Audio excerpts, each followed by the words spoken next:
ನುಗ್ಗೆಕಾಯಿನ ಬಳಸ್ಕೊಂಡು ಏನೇ ಅಡುಗೆ ಮಾಡಿದ್ರು ಸಕ್ಕ ಟೇಸ್ಟಿಯಾಗಿರುತ್ತಲ್ವ. ನಾನಿವತ್ತು ನುಗ್ಗೆಕಾಯಿ ಗೊಜ್ಜು ಮಾಡ್ತಾ ಇದ್ದೀನಿ. ಇದನ್ನು ಮಾಡೋದಕ್ಕೆ ಸ್ಟವ್ ಮೇಲೆ ಬಾಣಲಿನ ಇಟ್ಕೊಂಡು 2 ದೊಡ್ಡ ಸ್ಪೂನಷ್ಟು ಬಿಳಿ ಎಳ್ಳು ಹಾಕ್ಕೊಂಡು ಸಿಡಿಯೋವರೆಗೂ ಫ್ರೈ ಮಾಡಿಕೊಂಡು ಒಂದು ಮಿಕ್ಸರ್ ಜಾರ್ಗೆ ಹಾಕ್ಕೋಬೇಕು. ನಂತರ ಒಂದು ಇಡೀ ಹಸಿ ಕೊಬ್ಬರಿ ಅಥವಾ ಒಂದು ಕೊಬ್ಬರಿ, 1 ಗಡ್ಡೆ ಬೆಳ್ಳುಳ್ಳಿ ಹಾಕಿ ನುಣ್ಣಗೆ ರುಬ್ಕೋಬೇಕು. ಸ್ಟವ್ ಮೇಲೆ ಬಾಣಲಿನ ಇಟ್ಕೊಂಡು ಸ್ವಲ್ಪ ಜೀರಿಗೆ, 1 ಈರುಳ್ಳಿ ಹಾಕಿ ಚೆನ್ನಾಗಿ ಫ್ರೈ ಆದಮೇಲೆ 2 ಟೊಮೆಟೊ ಹಾಕಿ ರುಚಿಗೆ ಬೇಕಾಗಿರೋಷ್ಟು ಉಪ್ಪು ಹಾಗೆ 1/4 ಸ್ಪೂನ್ ಅರಿಶಿನ ಹಾಕಿ ಟೊಮೆಟೊ ಸಾಫ್ಟ್ ಆಗೋವರೆಗೂ ಪ್ಲೇಟ್ ಮುಚ್ಚಿ ಚೆನ್ನಾಗಿ ಬೇಯಿಸ್ಕೋಬೇಕು.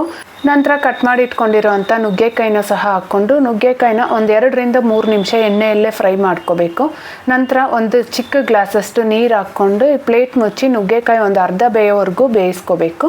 ನಾವು ಹಾಕಿರೋ ನೀರೆಲ್ಲ ಕಡಿಮೆ ಆಗಿ ನುಗ್ಗೆಕಾಯಿ ಸಹ ಅರ್ಧ ಬೆಂದಿರುತ್ತೆ. ಈ ಟೈಮಲ್ಲಿ 2 ಸ್ಪೂನಷ್ಟು ಸಾಂಬಾರು ಪುಡಿ ಹಾಕ್ಕೊಂಡು ಚೆನ್ನಾಗಿ ಮಿಕ್ಸ್ ಮಾಡಿಕೊಂಡು ನಾವು ರುಬ್ಬಿಟ್ಟಿರೋ ಅಂಥ ಪೇಸ್ಟ್ನ ಸಹ ಹಾಕ್ಕೊಂಡು ಸ್ವಲ್ಪ ನೀರು ಹಾಕಿ ಇದರಲ್ಲಿರೋ ಹಸಿ ವಾಸನೆ ಹೋಗೋವರೆಗೂ ಚೆನ್ನಾಗಿ ಹಾಗೇನೆ ಫ್ರೈ ಮಾಡ್ಕೋಬೇಕು. ನಂತರ ಬೇಕಾಗಿರೋಷ್ಟು ನೀರು, ರುಚಿ ನೋಡ್ಕೊಂಡು ಉಪ್ಪು, ಸ್ವಲ್ಪ ಕೊತ್ತಂಬರಿ ಸೊಪ್ಪನ್ನ ಹಾಕಿ ಪ್ಲೇಟ್ ಮುಚ್ಚಿ 2 3 ನಿಮಿಷ ಬೇಯಿಸ್ಕೊಂಡ್ರೆ ಸಕ್ಕ ಟೇಸ್ಟಿಯಾಗಿರೋ ಅಂಥ ನುಗ್ಗೆಕಾಯಿ ಗೊಜ್ಜು ರೆಡಿ. ಇಷ್ಟ ಆದರೆ ವಿಡಿಯೋನ ಲೈಕ್ ಮಾಡಿ.